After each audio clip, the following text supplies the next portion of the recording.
Highlight కొట్టినాడు బండి brand మీదకి.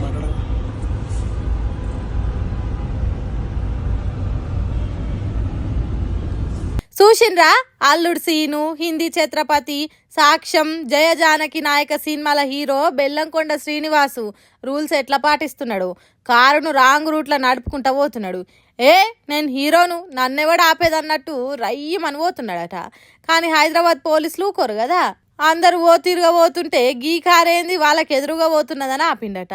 Wrong రూట్లో పోవడైంది అని అడిగితే ఇగో గిట్ల పోలీస్ కానిస్టేబుల్ మీద కారు నడిపిండు. ఎంత మంచి హీరోనో మీరే అర్థం చేసుకోండి. ఇతగాడు మంచి కోసం పాటువాడే, సర్కార్ పెట్టిన రూల్స్ పాటించే గొప్ప మనిషి అనుకున్నాం. కానీ ఈతనేంది గిట్ల చేసిండు అనిపిస్తున్నది కదా. కానీ కొంతమంది అట్లనే ఉంటారు, సినిమాలలో చూయించినట్టు ఉండరు. రూల్స్ గీల్స్ జాంతానై అన్నట్టు ఎక్కిల్ చేష్టలు చేస్తారు, నలుగురు ముందట నవ్వుల పాలవుతారు. మళ్ళీ ఇతగాడు లక్షలు విలువ చేసే కారును రాంగ్ రూట్లో నడిపింది ఎక్కడనో కాదు, జర్నలిస్ట్ కాలనీలా. అంటే భయం లేని కోడి బజార్లో గుడ్డు పెట్టినట్టు చేసిండు అన్నట్టు.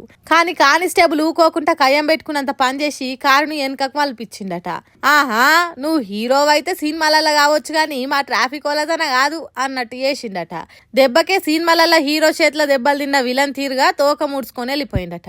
ఏందో ఏమో ఈ సినిమాల తీరు అని అంటున్నారట ఈ రాంగ్ రూట్ల కారు నడిపింది చూసిన వాళ్ళంతా.